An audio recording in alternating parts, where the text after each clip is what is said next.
Welcome, everyone, to Grit, Guts, and Gab. I'm Tamika, and I'm joined here with my fabulous co host, Jenny. This Hello. is the show that we talk about resilience, determination, and perseverance.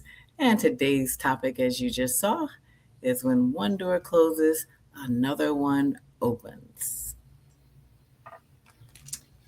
That sounds about right. And it sounds a little inspiring, maybe? I mean, I guess it depends on the situation because I know that sometimes when a door closes, it could feel like you're just stuck out in the cold or something. You know what it's like to be in the cold or the rain or the freezing rain or Yes. and no way in. So it feels kind of hopeless at times when you have all of your chips kind of in that one basket and then bam, the door is closed. It is very heartbreaking. That has totally happened to me for a job, right? You apply for a job, you really want the job, you tailor your resume. I even wrote a cover letter. Like, I really wanted this job. I applied, and it was a no. Hmm. It was heartbreaking. And then you like go through this grieving process of, oh, how come they didn't pick me? How come this? How come that? All the negative things. It But could was, it possibly ever be seen as like a blessing in disguise now that you look back on that? oh, a few months after the position was eliminated. So they Mm. hired somebody and then they ended up laying off the whole team. Wow. It Okay. was really lucky that I did not get that job. Yeah. So I can see that that would initially, you're all gung ho and ready to go, and we only see, I guess, what we're not getting. We don't see, I guess, the flip side of that. But at least you had a chance to see that, hey, this actually works out to be a blessing in disguise. Because 4 months later, I would have been out here looking for another job, hoping that another door would open after this one closed. That's exactly it. And then I did find the right job at the right time. That's happened a couple different times where I've gotten the right job at just the right time. So you have to kind of be like, okay, I'm going to have some closed doors along this process, and that's okay. It's really hard, though, in the moment. Well, I remember years ago when I was trying to be a superstar, and I had gone to an audition for something and was really hoping to get like one of the paid positions for it. But they were like, Discovery Channel, this, that, all these people are going to be involved. You're going to become a celebrity. You're going to be like the guy from, who's the guy with the alligators, crocodiles? Like, oh, like Oh, I thought I was going to be somebody.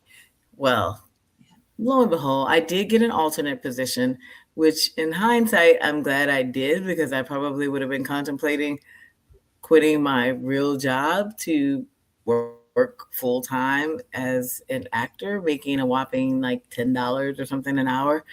And then it turned out to be a bust. All of the things that they promised, none of it came to fruition. And then the whole program got kind of scratched. Now, it did make it a year, but still, it's like when you have all these hopes that this is your big break and the break doesn't happen that way, it's kind of deflating. But I'm glad I had a backup plan where some of the people who got the paid positions, that was their everything. Like they were really counting on it, and it was disappointing for it to not come through. so the question is, how do you pivot then? Right? Like when the door closes and you feel all that disappointment and frustration and anger and the negativity, how do you then pivot for something great? Hmm.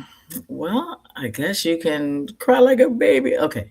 Maybe that's not really an option, but I think that sometimes maybe just sitting in that discomfort for a little bit, thinking about like why am I feeling this way? Why was I guess, so gung ho about this one thing and how much it hurts to not have it. So I think just I don't know. Sometimes just sitting quietly and taking it all in, looking at the situation for what it is and what could you learn from this can hopefully help shift things around. What I about feel you? like What are your thoughts? what can you learn from this? Or what was the reason why you wanted it so bad? Yeah. Was it Yep. validating? Was it like, do you need more validation about how great of an employee you are? Do you need, I mean, I am, you know, Yeah. do Gotcha. you, did you like the manager? Did you like the team? Like, I was trying to think, what was it about the job that I really liked? I didn't really like the work. I think I liked the people. And when I think back of like work kind of positions like that, I think it was more I needed to get out of what I'm in. So it's more a feeling that I need to escape like a Yeah. bad situation. And sometimes when you're feeling hopeless, you're willing to do almost anything. And the anything is not necessarily the best thing because then you're just a level of desperation and maybe that comes across. Maybe that level of desperation actually was exhibited in the interview process when you're like, I gotta get out of here now. And I don't know. So it's most of the time for me, it has been things that I'm like, oh, I would love this. It's a perfect fit. And I've had those. And those are fortunately the opportunities that actually have opened up Yeah. versus either I'm escaping from something or trying to escape, like run to something. And instead of I'm already in a good situation, I feel like I've outgrown it, and now I'm ready for a new opportunity. Is a different energy than desperation. Is what I'll say. It is a different energy. I feel like, you know, when you take that time and you reflect, that maybe you can figure that out and then work on how to create that new energy so that you can see a new door, because sometimes you can't even see a new door when you're so like despondent and full of grief and all that negativity. It's hard to see the new door that might open. Yeah, I was gonna ask, like, how do you see the new door? I guess maybe staying curious, or maybe connected to other people and places or things or whatever. I don't know. When something ends, reaching out to people in your network that you trust, trying to learn maybe some new skills can help open up some new doors because now you're exposed to different people learning something new that you've never learned, or just keeping an open mind, period, and not just being so hopeless that, okay, I didn't get this, so the whole world is out to get me, nothing good is ever going to happen, that whole, I don't know, awfulizing everything is going to be so awful.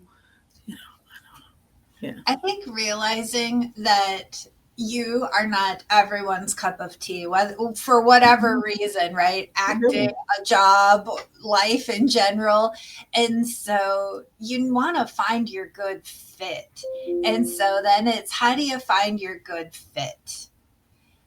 That is a very good point. That not everything is for everyone, and sometimes we try to make ourselves be whatever. I once had a mentor tell me that sometimes we're so busy trying to put our skills into whatever job description instead of finding, like creating our own sort of reality of this is what I bring to the table. How can you reshape what you're looking for to best suit what I bring to the table? And now I know that's easier said than done, but I like the idea of not just feeling like, oh, I can learn how to do this. Sure, you want me to learn how to clip toenails? Oh, yeah, I got you.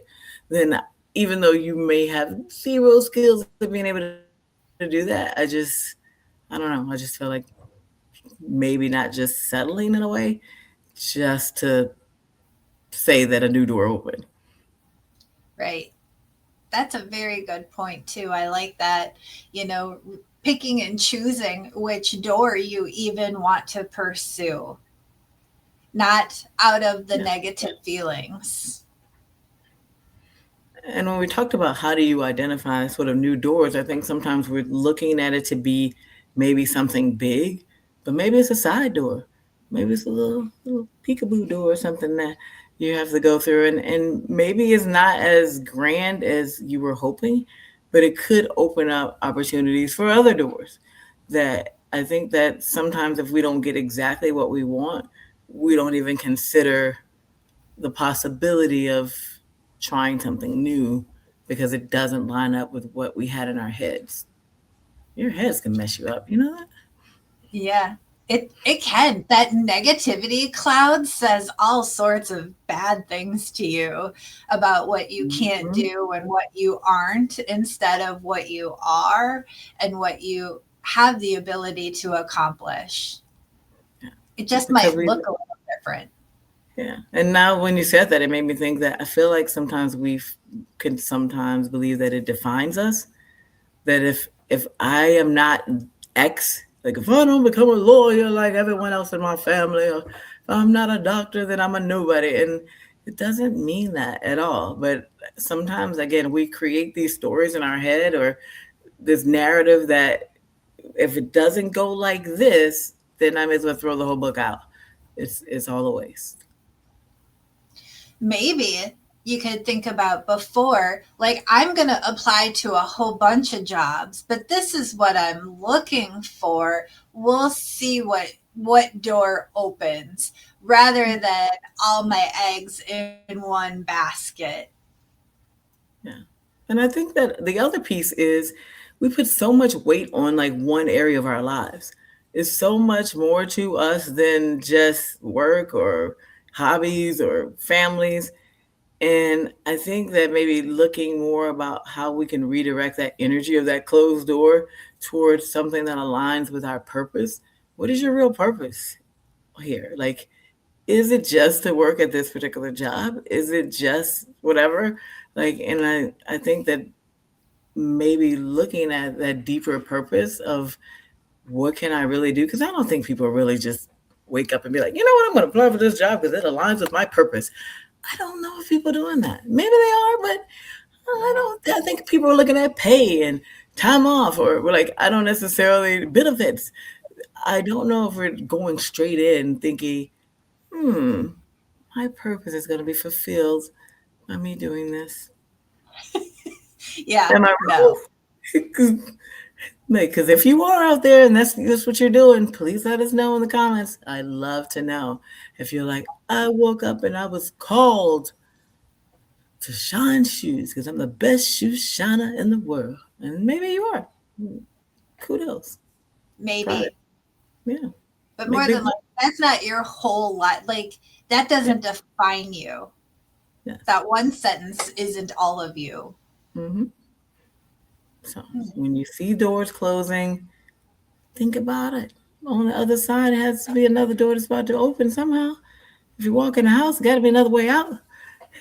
Right. So There's a windows, there's a patio door, there's a something. back door, there's upstairs Oh, doors. peeking through the floorboards or something. Give me something.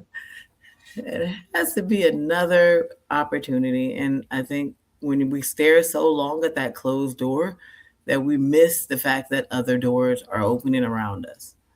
Yeah. And we You put can, all your focus in on that one mhm, door. You get the blinders on, and then you yeah. can't see anything else but that one door. And you just keep going over and over and over in your head about how I can kind of, I don't know if you're like trying to Houdini your way open or be like twinkle your nose or ask for a genie to open the door. I don't know, but we're staring at this door and it's closed. Acceptance is a big part of this. Accepting the fact that this opportunity at this particular time didn't work out is huge because then we could at least we've grieved it like you said, like you had a moment of grieving the fact that you didn't get the opportunity, but now I now can hopefully be open, keep an open mind to other possibilities. What those are, who knows? And maybe from the start, have more of a, I'm going to do this broad range rather than focusing in on the one door. So that way, Mm-hmm. maybe you see all the doors open or Yeah. not. You try for all the doors rather than just the one door. Because it's like, imagine if you're a writer. You're like, if I don't get a chance to write for the New York Times, then I won't be here. I'm not interested. But okay, well, what about the Toledo Times? They may be looking for you. I don't know if there is a Toledo Times. You can let me know if it is. But the point is, there may be other chances, but the New York Times is never going to find you if you never wrote for the Toledo Times. So maybe that does open up that door to get you where you want to be. But where we want to be sometimes is not necessarily where we need to be. And I think that that's the biggest thing that I've had to come to accept. You know, when I think about like all these celebrities who are like young and they become like rich and famous at a very young age, usually they have a lot of other issues like substance use or drugs or alcohol or, you know, their mental health issues or just a lot of different stressors that is it worth it? Like, was it worth being the celebrity for? Like, you don't have your space. You can't go outside without paparazzi being everywhere.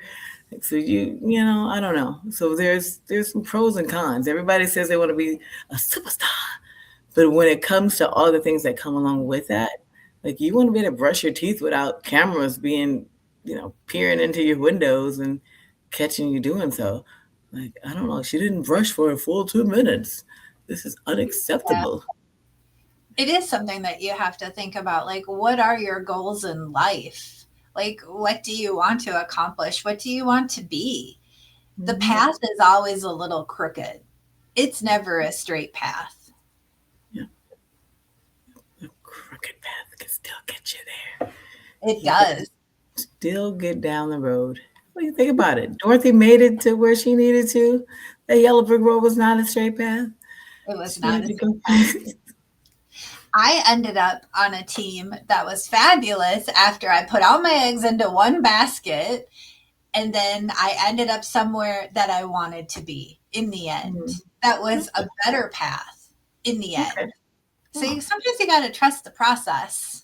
okay. Trusting the process. You hear that? Trust the process.